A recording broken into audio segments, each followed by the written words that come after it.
Dalam nama Bapa dan Putra dan Roh Kudus. Amin. Bacaan dari Lukas 6 ayat 36 sampai 38. Hendaklah kamu murah hati, sama seperti Bapamu adalah murah hati. Janganlah kamu menghakimi, maka kamu pun tidak akan dihakimi. Dan janganlah kamu menghukum, maka kamu pun tidak akan dihukum. Ampunilah dan kamu akan diampuni. Berilah dan kamu akan diberi. Suatu takaran yang baik, yang dipadatkan, yang digoncang dan yang tumpah keluar akan dicurahkan ke dalam ribaanmu.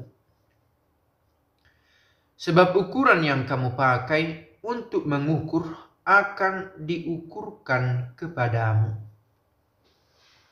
Bacaan hari ini terdiri atas 3 ayat saja, tetapi rasanya isinya sangat padat dan sangat praktis.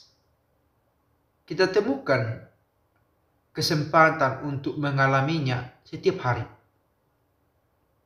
Pertama dari kata murah hati, dan selalu menarik bahwa Yesus menyertakan Bapa dalam kalimat ini. Hendaklah kamu murah hati sama seperti Bapamu adalah murah hati. Pernah kita bahas bahwa kita berbuat baik karena Allah sudah pertama-tama berbuat baik kepada kita.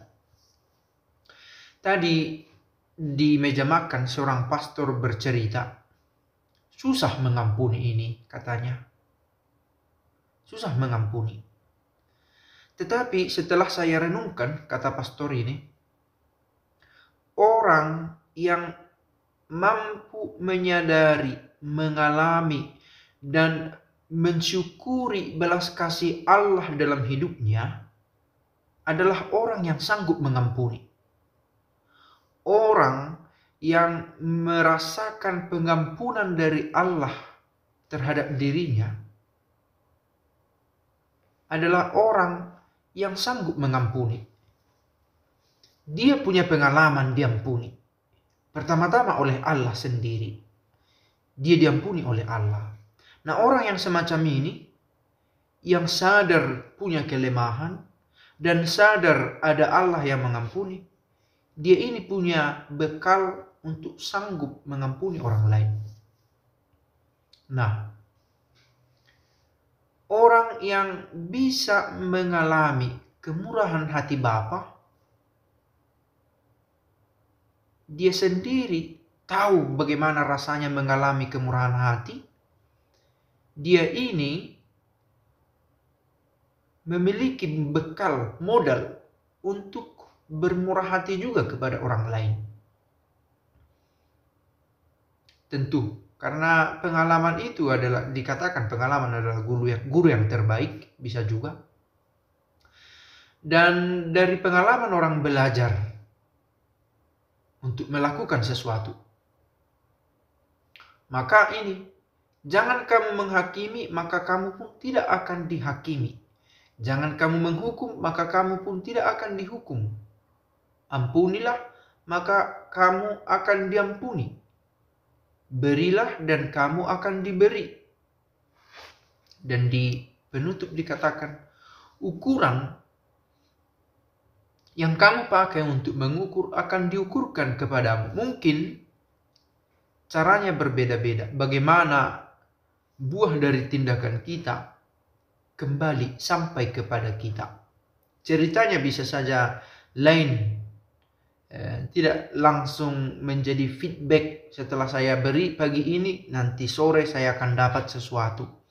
Mungkin tidak selalu sepraktis itu atau sesimpel itu.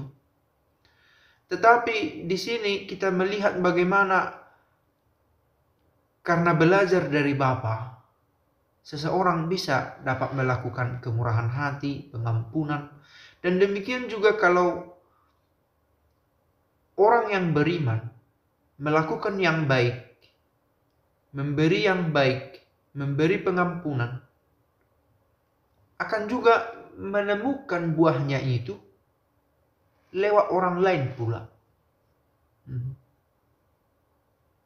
Sekali lagi, bagaimana itu bisa terjadi, kita tidak selalu tahu. Dalam bahasa yang sederhana, tidak akan pernah sia-sia perbuatan baik yang kita lakukan. Semoga bacaan hari ini mengingatkan kita untuk meneladani Bapa. Tapi lebih dari situ, meneladani di sini bukan berarti benar-benar menjadi serupa dengan Bapa, tidak pada pemahaman semacam itu. Meski pada akhirnya kita diajak untuk sempurna seperti Dia, tetapi pertama menyadari kemurahan hati, menyadari, mengalami, mensyukuri kebaikannya dalam hidup kita. Semoga dalam segala kenikilan, kekurangan, ketidaksanggupan kita untuk sampai pada keadaan semacam itu, senantiasa kita minta bantuan Roh Kudus menyertai kita. Bapa kami yang ada di surga, dimuliakanlah namamu, datanglah kerajaanmu, jadilah kehendakmu di atas bumi seperti di dalam surga. Berilah kami rezeki pada hari ini dan ampunilah kesalahan kami, seperti kami pun mengampuni yang bersalah kepada kami. Dan janganlah masukkan kami ke dalam pencobaan, tetapi bebaskanlah kami dari yang jahat. Amin. Dalam nama Bapa dan Putra dan Roh Kudus. Amin.